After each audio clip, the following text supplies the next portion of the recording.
Dans cette vidéo, nous allons aborder l'introduction générale au droit constitutionnel. Et avant de passer au plan détaillé, vous avez sans doute pu remarquer que depuis lors, on ne fait que des introductions ou bien des vidéos introductives. Cela s'explique du fait qu'on veut fixer dès maintenant les matières qui vont nous servir de base d'étude, à savoir les matières qui sont vraiment capitales pour l'étude du droit. Ainsi, pour cette vidéo d'aujourd'hui, on va commencer par faire une distinction de base entre le droit public et le droit privé. Ensuite, on va tenter de définir le droit constitutionnel. Après, voir l'évolution de la discipline. Et pour évolution, on a le droit constitutionnel classique et le droit constitutionnel contemporain. Après, on verra les domaines du droit constitutionnel. Et comme domaine, on a le droit constitutionnel institutionnel, le droit constitutionnel des libertés et le droit constitutionnel normatif. C'est sur ce que notre travail sera structuré. La différence entre droit privé et droit public.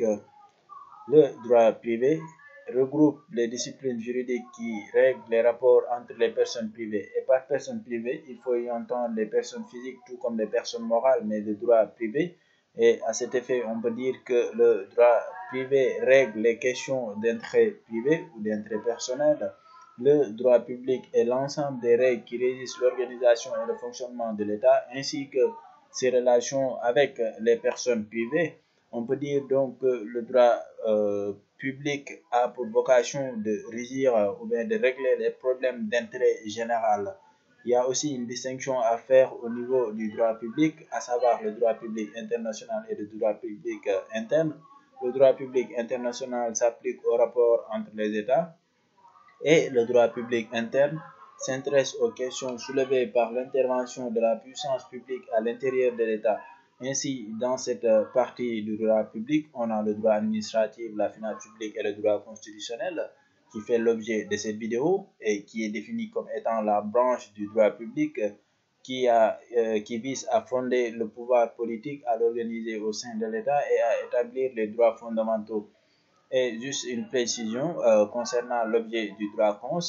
Si le droit civil a pour objet le code civil, le droit pénal a pour objet le code pénal, le droit des obligations a pour objet le code des obligations civiles et commerciales, le droit constitutionnel, quant à lui, il a pour objet la Constitution.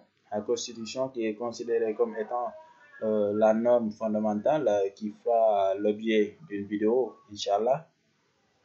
L'évolution de la discipline. Par l'évolution de la discipline, on entend une extension du champ d'étude du droit constitutionnel. D'abord, on avait un droit constitutionnel classique qui avait pour vocation de désigner les institutions qui détiennent le pouvoir, comment il est exercé, comment il est transmis et la compétence de chaque institution. Et par institution, il faut y entendre les trois pouvoirs, à savoir le pouvoir exécutif, le pouvoir législatif et le pouvoir judiciaire, même si ce dernier est considéré par certains comme une simple autorité. Après, on a un droit constitutionnel contemporain qui, après la Seconde Guerre mondiale, a commencé à étudier les régimes politiques et les droits fondamentaux accordés aux citoyens.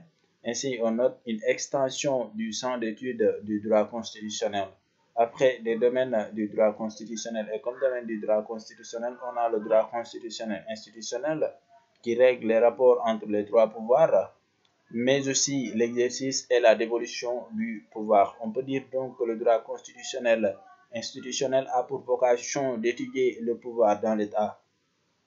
Il y a aussi le droit constitutionnel des libertés qui est centré sur les institutions politiques dans le but de préserver les droits fondamentaux. On peut dire que cette partie du droit constitutionnel a pour vocation de préserver ou bien d'étudier les droits fondamentaux accordés aux personnes.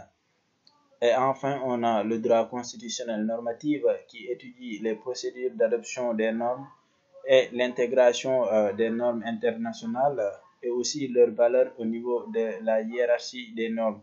Et on va se quitter par une définition de la notion de norme qui est considérée comme l'ensemble des règles ou bien qui est une règle obligatoire édictée par une autorité publique. Et par autorité publique, il faut y entendre toute autorité qui est investie d'un pouvoir normatif, à savoir d'un pouvoir à créer des règles, à portée générale. Et par norme, on entend règlement, loi, traité, etc. Et c'était tout pour aujourd'hui. J'espère que cette vidéo vous aura été utile. Et n'oubliez pas de vous abonner sur la chaîne YouTube Juris SM. Et à la prochaine. Merci.